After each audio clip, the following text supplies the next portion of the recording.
Hello नमस्कार दोस्तों। तो और सब कैसे हैं? हमारे के पास ये सब ठीक ठाक होंगे। तो हम लोग चैप्टर 2 में चले गए थे। चैप्टर 2 पढ़ रहे थे और चैप्टर 2 में हम लोग क्या पढ़ रहे थे? चैप्टर 2 में हम लोग पढ़ रहे थे क्या? पुष्प के बारे में या पुष्प की संरचना। पुष्प के बारे में पढ़ रहे थे या पुष्प की संरचना? तो हम क्या पढ़ रहे थे? पुष्प की संरचना। हम लोग ये देखे थे कि वहां पर 3 प्रकार के पौधे थे। टेरिडोफाइट था, ब्रायोफाइटा था, जिम्नोस्पर्म था, एंजियोस्पर्म था। 10 प्रकार के पौधे थे, लेकिन हम बताते सिर्फ 3 प्रकार थे। तो 3 प्रकार नहीं छोड़ के इसमें क्या थे? बहुत प्रकार के इसमें पौधे थे, जिसमें हम लोग क्या पढ़ना था? अनावृत बीजी के बारे में पढ़ना था। किसके बारे में? अनावृत बीजी। तो हम लोग पढ़े कि एंजियोस्पर्म है ना, अनावृत बीज या अनावृत बीज जो पौधे हैं किस प्रकार से होते हैं। तो उसके हम पुष्प के बारे में संरचना बताए थे। पुष्प की जो संरचना है ना, हम बता चुके हैं पिछले क्लास में। पुष्प की संरचना जो पिछले क्लास में बता चुके हैं, जो कि मेरा 2 चैप्टर में है। तो मेरे पहला सबसे पहली बात है कि चैप्टर का नाम क्या था? कि पुष्पी पादपों में लैंगिक जनन। चैप्टर क्या था? पुष्पी पादपों में लैंगिक जनन, sexual reproduction in flowering plant. ये चैप्टर चल रहा था। तो इस चैप्टर में हम लोग पहले पुष्प की संरचना देख लिए थे। मेरा पहला क्वेश्चन क्या था? पुष्प की संरचना। तो पुष्प की संरचना हम लोग देख चुके थे और आज हम लोग देखेंगे परागकोश के बारे में। क्या बताए थे? कि जो पुष्प की संरचना जो बताए थे, ये पुष्प की संरचना जो हम बताए थे, इसमें हर भाग के बारे में हमको देखना है कि कौन कौन से भाग में क्या हो रहा है और कौन कौन से भाग किस तरह से होते हैं। इसको हमें हटा के इस पुष्प के भाग से है ना हटाकर अलग अलग संरचना इसको बना रहे हैं। जैसे ये पूरा पुष्प है, इस पुष्प में बहुत प्रकार की संरचना है। क्या है? पुमांग है, दलपुंज है, पुष्पासन है, पुष्पवृंत है, जायांग है। ये सब संरचना जो है सबको अलग अलग करके ये बाह्य दलपुंज है। तो ये सब संरचना अलग अलग पार्ट में हम लोग देखेंगे है ना, किस प्रकार से जायांग होते हैं, किस प्रकार से पुमंग होते हैं। इसको हम पुंकेसरी बोलते हैं, जिसका 2 नाम और क्या है? परागकोश और तंतु। जिसको हम पहले परागकोश देखेंगे, उसके बाद तंतु देखेंगे। यही सब देखना है। तो चले देखते हैं परागकोश के बारे में आज। कि परागकोश में हम लोग क्या पढ़ेंगे? परागकोश कैसे होते हैं, परागकोश में कितने परत पाए जाते हैं है ना, परागकोश में लघु बीजाणुधानी कहाँ रहते हैं, वह लघु बीजाणुधान जो होता है कैसे फूटते हैं, किस तरह से अस्फुटन होते हैं, ये सब हम लोग देखेंगे। तो आइए चलते हैं हम परागकोश के बारे में।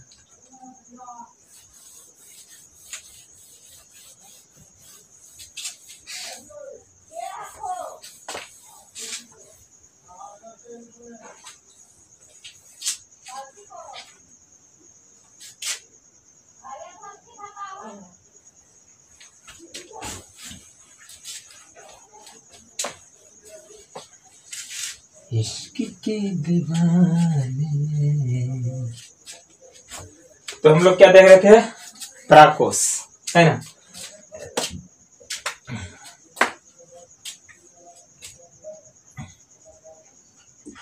परागकोश ये हम लोग आज देखेंगे। परागकोश, परागकोश का मीनिंग होता है एंथर, ANTHER, एंथर। सबसे पहले हम डायग्राम बना लेते हैं। इस डायग्राम के हिसाब से चलते देखिए। मान लो इस प्रकार से था परागकोश, इस प्रकार से भी था।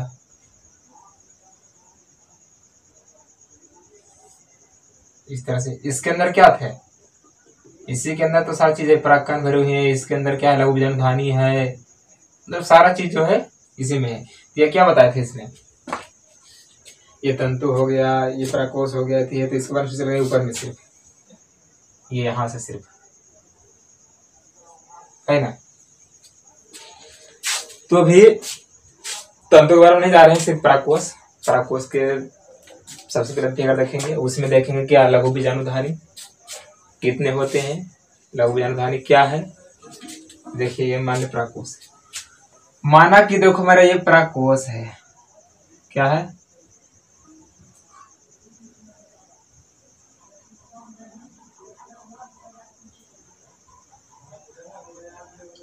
मान लो क्या ये है? ये परागकोश है। क्या है? ये परागकोश है। अब ये परागकोश, ये देखना है कि कितने भागों में बटा हुआ है, कितने पाली में बटे हुए हैं, यही ना परागकोश है। अब ये परागकोश जो है कितनी, इस कहां से निकला है, एक पुष्प से। एक पुष्प की जो संरचना हम बताए थे उसी के भाग में ये पार्ट है, उसी का पार्ट ये है, जिसको हम क्या नाम दिए थे, पुंकेसर, है ने। वो क्या था, पुंकेसर तो एक समूह था ने, लेकिन इसको नाम क्या पूरा है, परागकोश यंत्र है।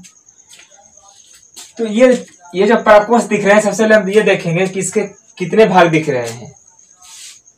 परागकोश पहले ऐसे थे,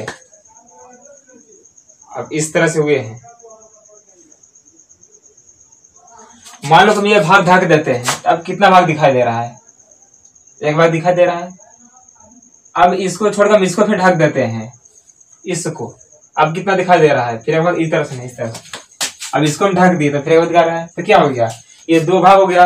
तो क्या ये दो भागों को हम क्या दो पाली में नहीं बना सकते हैं। देखो मान इसका ये पाली हुआ एक, और ये दूसरा हो गया, हुआ दो पाली। ये मानव परागकोश है, मानो नहीं परागकोश ही है, मानना किसी को नहीं है, मैथ नहीं है, एक्स वाई मानना है। यहाँ बायोलॉजी है, बायोलॉजिकल के हिसाब से समझेंगे, और भी क्या है, रटना नहीं है, क्या है, बायोलॉजी समझना है तो समझना है। तो यहाँ दो पाली बना दिए हैं। ये परागकोश कितने पाली में बटे हुए हैं, दो पाली में बटे हैं। जब परागकोश दो पाली में बटे होंगे तो हम इसको क्या बोलेंगे, इसको बोलेंगे द्विपालिक। क्या हम इसको बोलेंगे, द्विपालिक। इसका क्या नाम देंगे, ये परागकोश द्विपालिक है ना, इसलिए इसको क्या नाम दिए, द्विपालिक। अब ये परागकोश को हम देखेंगे, देखो दो भागों में बटे होते हैं। कितने भागों में बटे होते हैं, दो भागों में। देखो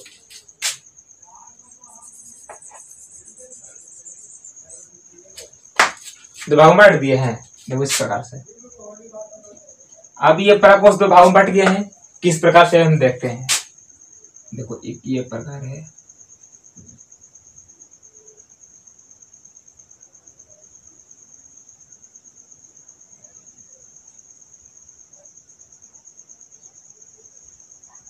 क्या ये परागकोश क्या दो भागों में बट गया कि नहीं।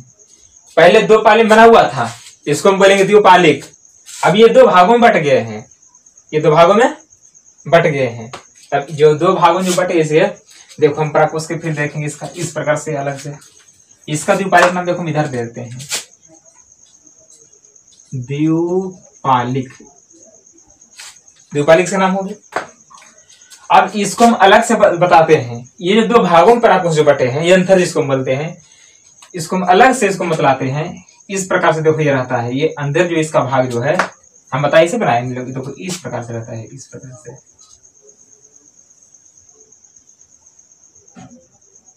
सॉरी बाबू, सब देखो मिस्टेक तो होता है जब बोलने होता है तो।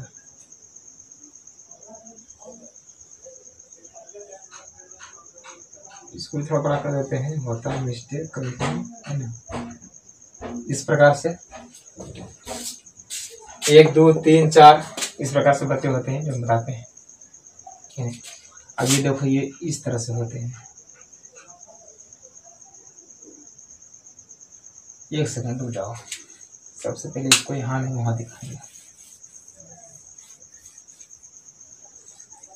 एंथर को हम यहाँ लिख देते हैं, छोटे को में ANTH। अब देखो हम बनाते हैं इस तरह से।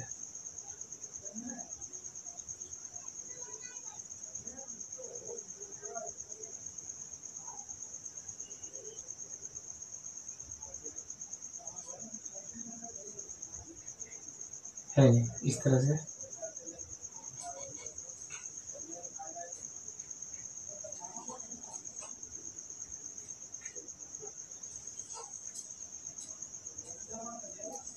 देख रहे हो इन्हें किस प्रकार से बन रहा है।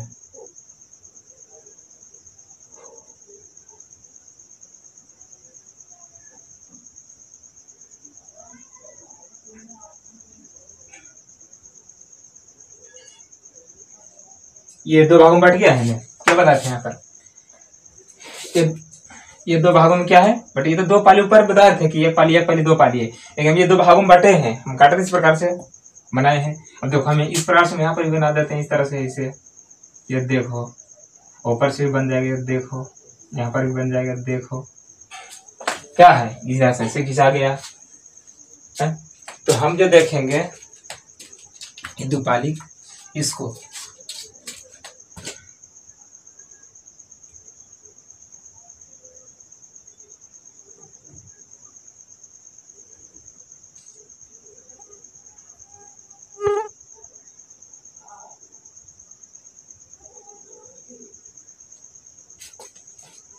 इस तरह से देखने मिलेगा। बुक भी दिखा देंगे एक दिन किस तरह से बना हुआ रहता है, जो बुक भी दिखा देंगे इस तरह से। ये दोनों इस तरह से सटा हुआ रहता है ऐसे है। अब हमको ये देखना है, ये मान लिया पराकोष जो दो भागों में बटे है तो इसके क्या है, इसके दो भाग भी हैं। ये पराकोष जो है, पराकोष के कितने भाग हैं, दो भाग है। इसका हम द्विपालिक तो नाम दे दिए हैं, लेकिन ये इस तरह से रहता है पराकोष, जिसको हम अलग करके दिखाएं। ये जो पराकोष रहता है ना, एक जो पराकोष जो इसका भाग रहता है, हम इसको अलग से काट के दिखाने को इस तरह से रहता है। नीचे वाले सिर्फ ये इसको मिटा दे, सिर्फ ये नीचे वाले। अगर नीचे वाला देखना चाहो तो इस प्रकार से रहता है ना। अब क्या इसमें देखना है हमको कि ये एक पाली हो गया इसमें। अब इसमें चार पाली होते हैं, चार पाली इस तरह होते हैं। देखिए 1 2 3 4। अब ये जो चार पाली जो है, जिसको हम इसको हर पाली को हम कोष्ठ नाम देंगे। हर पाली को क्या नाम देंगे, इसको कोष्ठ। ये क्या है, ये मान लो कि दो कोष्ठ है, ये भी दो कोष्ठ है, यानी इसको हम नाम देंगे क्या, द्विकोष्ठ नाम देंगे। जो जितने भी ये इस प्रकार से जो भागों में बटा हुआ है दो पालियों में, इसको हम कोष्ठ नाम देंगे। तो इसको क्या बोलेंगे, द्विकोष्ठ। जो क्या नाम दे देंगे, द्विकोष्ठ, या कोष्ठ नाम देंगे, कोष्ठ। मतलब हर ये एंथर, ये पराकोष जो है, ये हर पार्ट की जो भाग है, ये हर मतलब जो बोलते इसका जो है भाग क्या देंगे, इसको जितने भी भाग है गोलक गोल गोल की तरह जो भरा हुआ है ना, यहाँ भी यहाँ भी यहाँ भी यहाँ भी, इसको क्या नाम देंगे, कोष्ठ नाम देंगे। अब ये कितने कोष्ठ है, इसको हमको ये देखना है। जो इस प्रकार से बना, इस प्रकार से रहता है ना, तो यहाँ से काट के बनाए, इस तरह से बनाए हैं, और इस तरह से क्या है, इस तरह से बनकर निकला है। हम इसको क्या नाम देंगे, इसको नाम दो कोष्ठ। ये दो कोष्ठ में है, एक कोष्ठ इधर है, एक कोष्ठ इधर है। पता है किसे हुआ दो कोष्ठ में, देखो एक यहाँ ऊपर वाला है, एक नीचे वाला, ऊपर वाला। दो कोष्ठ को इस प्रकार से रहता है संरचना। अगर अंदर की ओर हम लोग चलते हैं, इस प्रकार से संरचना होते हैं, जिसका क्या नाम दिए हैं, दो कोष्ठ दिए हैं। यानी प्रत्येक कोष्ठ को हम क्या बोलेंगे, यहाँ पर प्रत्येक कोष्ठ, एक कोष्ठ, दो कोष्ठ, तीन कोष्ठ और चार कोष्ठ, है ना। ये देखो इस प्रकार से, एक कोष्ठ, ये दो कोष्ठ हो गया पराकोष के, ये तीन कोष्ठ हो गया, और ये पराकोष के क्या हो गया, चौथे कोष्ठ हो गया। यानी हर कोष्ठ को हम क्या नाम देंगे, हर कोष्ठ को क्या बोलेंगे, लघु बीजाणुधानी बोलेंगे। देखो हमारे लघु बीजाणु कितने हैं, लघु बीजाणुधानी हमारे चार, देखो 1 2 3 4, इस प्रकार से हमारे लघु बीजाणुधानी कितने हैं, 4। अभी जो पराकोष है, इसी के अंदर लघु बीजाणुधानी होते हैं। पराकोष, पराकोष के अंदर ही क्या होते हैं, लघु बीजाणुधानी होते हैं। हम दिखाएं, मतलब कह रहे हैं कि एक पराकोष के अंदर 4 लघु बीजाणुधानी पाए जाते हैं। ये पराकोष है, क्या है, पराकोष है, और इसके अंदर कितने लघु बीजाणुधानी पाए जाते हैं, 4 लघु बीजाणुधानी पाए जाते हैं। जो बताए हैं 1 2 3 4। कितने कोष्ठ हैं, 2 कोष्ठ हैं, लेकिन इस पराकोष के अंदर कितने लघु बीजाणुधानी पाए जाते हैं, 4 को। ये 2 कोष्ठ इसका नाम दिए हैं। ये कोष्ठ इधर से हो गया, एक कोष्ठ इधर से हो गया, 2 कोष्ठ हो गया। एक कोष्ठ इधर, मतलब एक कोष्ठ इधर, एक कोष्ठ इधर, तो इसको क्या बोले, 2 कोष्ठ नाम दिए हैं। अब ये पराकोष में कहता है कि पराकोष के जो है अंदर है ना, पराकोष के अंदर क्या है, ये 4 लघु बीजाणु पाए जाते हैं। कितने, 4। यानी कि परागकोष के अंदर, परागकोष के अंदर 4 लघु बीजाणुधानी, 4 लघु बीजाणुधानी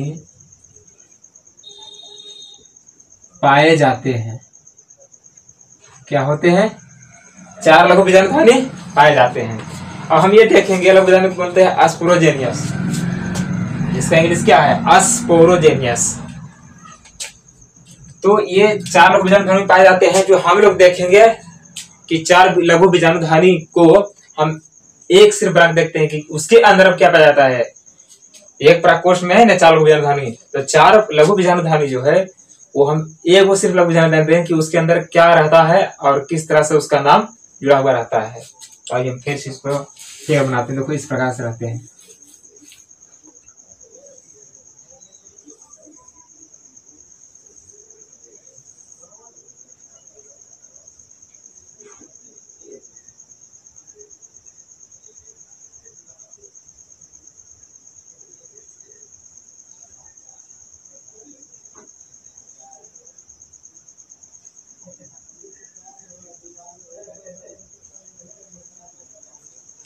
ये 4 लघु विजाणु धानी है। रुक जाओ, मिस्टेक हो गया, इस तरह से बनाया था ना, मिस्टेक तो वही आता है इसमें।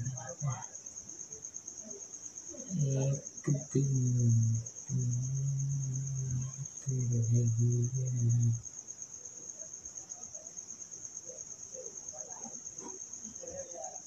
देखिए, अब ये हम देखेंगे एक लघु विजाणु धानी के अंदर कितने स्तर या कितने परत पाए जाते हैं। हम जो देखने हैं एक लघु विजाणु धानी जो है इसके अंदर कितने परत पाए जाते हैं वो हम देखेंगे, कितने लेयर पाए जाते हैं। मान लो कि मेरा 4 लघु बीजाणु धानी है, कितने हैं 4 गो, 1 2 3 4 हो गया 4 लघु बीजाणु धानी। अब इसके अंदर हम देखेंगे, देखो ये जो लघु बीजाणु धानी की जो सबसे बाहरी परत जो दिख रहा है जो हम बनाए हैं अभी जस्ट, ये देखो ये इस तरह से, अब इसी पर जो हम पा रहे हैं ये, इसका नाम जो है सबसे बाहरी वाला जो इसका नाम है, ये सबसे वाला बाहरी जो नाम है इसको हम बोलेंगे बाह्य त्वचा। क्या बोलेंगे इसको? इसको हम बोलेंगे बाह्य त्वचा, बाह्य त्वचा। इसका मीनिंग होता है इपिडर्मिस। बाह्य त्वचा का मीनिंग क्या होता है? इपिडर्मिस। अब ये लघु बीजाणु धानी के जो सबसे बाहरी त्वचा है इसका क्या नाम था? बाह्य त्वचा। अब बाह्य त्वचा के अंदर जो त्वचा है, अंदर जो इसका परत है, लेयर जो है, जो देखो इस प्रकार से है, ये देखो इस प्रकार से है, और इसका जो नाम है, इसका जो नाम है अंतस्थीसियम। अंतस्थीसियम,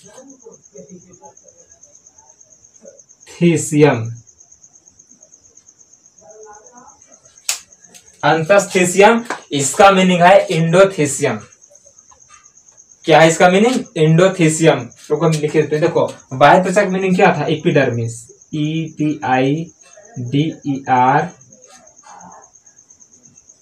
EPIDERMIS, एपिडर्मिस हो गया। अब क्या बताते हैं? अंतस्थीसियम। तो अंतस्थीसियम के क्या कहते हैं? इंडोथीसियम बताए थे। देखो इसका इंडोथीसियम इस तरह हो जाएगा, ENDO इंडोथीसियम, तो THEICUEM।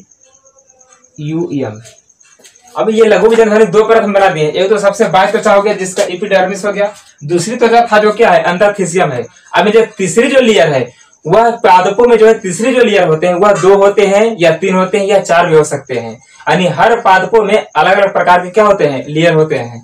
तो हम इसमें देंगे कितने लेयर? इसमें हम 3 लेयर पाड़ते हैं। सबसे पहला देखो ये है, दूसरा लेयर देखो मेरा ये है, और तीसरा लेयर ये है। अब ये 3 लेयर हो गया। तो क्या बताते हैं कि एंजियोस्पर्म के जो होते हैं पौधे, उसमें हर प्रकार के क्या होते हैं? लेयर बने होते हैं। किसी में 2 भी हो सकते हैं, किसी में 3 भी हो सकते हैं, किसी में 4 भी हो सकते हैं। तो इसमें क्या बताया? इसमें सिर्फ हम 4 को दिए इस लघु बीजाणु धानी में। तो इस लघु बीजाणु धानी में जो 4 दिए हैं इसका नाम क्या है? इसका नाम है मध्य स्तर। हम 2 स्तर बताए थे ना, एक बाह्य त्वचा है, एक अंतस्थीसियम है, और तीसरा क्या है? तीसरा ये जो है इतना दूर में, इसका नाम है मध्य स्तर। मध्य स्तर, इसको हम लोग मीनिंग बोलते हैं मिडिल लेयर। इसका मीनिंग क्या है? Middle layer. MIDD middle layer, LAYER। क्या हो गया इसका? Middle layer. अब ये जो इसका तीसरा जो क्या है? तीसरा जो परत था लघु बीजाणु धानी का जो मध्य स्तर है, मिडिल लेयर, उसके सबसे भीतरी वाले स्तर को, ये मोटे प्रकार के होते हैं, मोटे प्रकार इस तरह से देखो, ये सबसे भीतरी वाले स्तर को क्या इसका नाम देंगे? सबसे भीतरी वाले स्तर को इसको हम बोलेंगे टाइपिटम। इसका नाम क्या है? टाइपिटम। जो कि किस में आधारित होते हैं? जो पोषण देने में क्या होते हैं? सक्षम होते हैं। देखो ये है टाइपिटम। टैपिटम, इसका इंग्लिश टैपिटम ही होता है, टैपिटम का टैपिटम इंग्लिश होता है। एक टैपिटम हो गया। अब ये टैपिटम का कार्य क्या था, अभी इसका हम कार्य बताते हैं। इसे तो हम चारों बताएंगे, लेकिन इसका कार्य क्या है। टैपिटम का कार्य है कि जितने भी प्रकार के जो लघु बीजाणुधानी होते हैं, तो लघु बीजाणुधानी 4 है, तो चारों में क्या करते हैं, यह पोषण प्रदान करते हैं, न्यूट्रिशन देते हैं। टैपिटम के लिए टैपिटम TAPATIUM टैपिटम हो गया। अब टैपिटम के जो अंदर होते हैं, टैपिटम के अंदर जो होते हैं वो बहुत सारे क्या होते हैं, कोशिकीय होते हैं। देखो इस प्रकार से बहुत सारे कोशिकीय होते हैं। ये कोशिका देखो क्या है, बहुत सारे। यानी लघु बीजाणुधानी के अंदर 4 परत पाए जाते हैं। 4 परत के जो अंदर होते हैं वो क्या होते हैं, बहुत सारे कोशिका, और कोशिकाओं का समूह होता है, समझ लो क्या होते हैं, ये सेल, सेलों क्या होते हैं, समूह होते हैं। अब ये समूह, इसी समूह के अंदर क्या होते हैं, परागकण भरे होते हैं। इसी समूह के अंदर परागकण भरे होते हैं। अब ये देखो मेरा ये लघु बीजाणु का समूह। अब क्या था, तो हर लघु बीजाणुधानी में जिस प्रकार से हम बताए हैं, ये एक लघु बीजाणुधानी को हम देकर बता दिए हैं, तो हर लघु बीजाणुधानी में इस तरह से संरचना पाया जाता है जिस प्रकार से हम क्या बताए हैं, एक लघु बीजाणुधानी में हम बताए हैं। तो इसमें 4 प्रकार के क्या थे, इसमें 4 लेयर पाए जाते थे, यानी 4 परत पाए जाते थे, 4 प्रकार के। तो हर लघु बीजाणुधानी में कितने, 4 प्रकार के परत पाए जाएंगे। लेकिन हाँ, ये अंतर हो सकता है कि हर पादपों में जब क्या इसमें 3 लेयर दिखाए हैं, लेकिन उसमें लघु बीजाणुधानी के अंदर जो हम 3 लेयर बताए हैं उसमें 3 लेयर नहीं रहता है। किसी में 2 भी रह सकता है, किसी में 3 भी रह सकता है, किसी में 4 भी, यानी ये 6 तक जाता है, किसी में 6 लेयर भी रह सकता है। तो हम क्या बदलाए इसमें, देखिए सिर्फ 3 लेयर बताए हैं। तो ये इस प्रकार से संरचना होती है और इतने लेयर होते हैं। और चारों लेयर जो है, चारों के हम कार्य बताते हैं। सबसे पहले क्या था, हम बताए थे बाह्य त्वचा।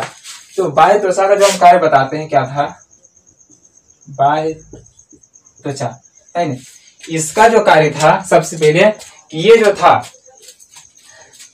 ये लघु बीजाणुधानी क्या करते हैं, ये सहायता करते हैं किसके, बाहरी परत को क्या करते हैं, यह सहायता करते हैं। यानी बाह्य त्वचा की कार्य क्या करते हैं, सुरक्षा प्रदान करते हैं। सहायता मतलब क्या, सुरक्षा प्रदान करना। तो क्या करते हैं, बाह्य त्वचा का कार्य क्या है, इसका कार्य है सुरक्षा प्रदान करना। किसको, परागकोश के अंदर जो 4 को लघु बीजाणुधानी मिल रहे थे, उसके अंदर जो बाह्य त्वचा थे उसको क्या दे रहा था, सुरक्षा प्रदान कर रहा था। क्या कर रहा था, सुरक्षा प्रदान कर रहा था। ये देखो, अब हम लोग क्या देखेंगे, अंतःथिसियम, जिसको हम क्या बोलते हैं, मीनिंग इसका है एंडोथिसियम। एंडोथिसियम के कार्य देखेंगे, यानी अंतःथिसियम, अंतःथिसियम,